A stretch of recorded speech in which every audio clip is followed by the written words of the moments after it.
ময়মনসিংহ জেলা গফরগাঁও উপজেলা রাওনা ইউনিয়নে হাসান হোসাইনের মর্মান্তিক বিষাদ কাহিনী জারি গানের মাধ্যমে তুলে ধরলেন পাঠকেরা। রাওনা ইউনিয়নের দীঘা বানেহলা আলাউদ্দিনের মোড়ে 15তম মহরমের জারি অনুষ্ঠিত হয়েছে।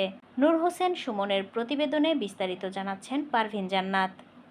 ফিরোজ মোড়লের সভাপতিত্বে বয়াতি ছিলেন সাদির মিয়া। শুক্রবার বিকেল 5টা থেকে 10টা পর্যন্ত ব্যাপক আয়োজনের মধ্য দিয়ে পালিত হয় হাসান হোসাইনের কাহিনী। এটি পরিচালনা করেন সুজন মোড়ল, আশরাফুল ইসলাম, দেলোয়ার হোসেন, কবির মোড়ল, সদর মিয়া ও সবুজ মিয়া। অনুষ্ঠানে জারি গান, কাঙালি ভোজন ও দোয়া মাহফিল করা হয়।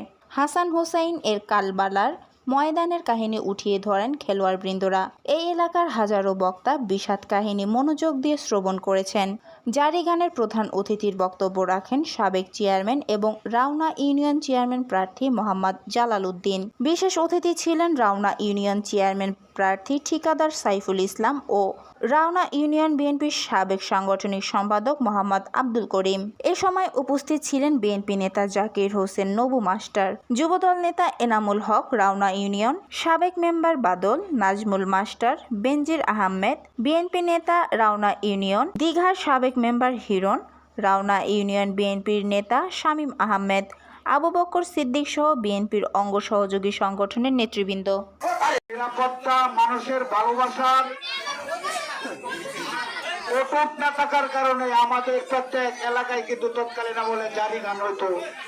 আমাদের পিতা দাদা যারা ছিল তারা করত। আজকে এই সমাজে আমাদের জীবনে তারা নাই। এই যুব সমাজ যারা এই জারি গানের আয়োজন করেছেন, আমি জানি শুনেছি আপনারা প্রতি বছর এই এলাকার যুব সমাজ এবং জারি গান মহরম মাসের যারা এই সংস্কৃতি এবং ইতিহাস বুঝেন, জানেন, আপনাদের অন্তরে দরদ আছে, অনুভূতির সাথে সম্পৃক্ত, তারা এটার আয়োজন করেন। আমি তাদেরকে অভিনন্দন এবং ধন্যবাদ জানাই, যাতে শৃঙ্খলার মাধ্যমে প্রতি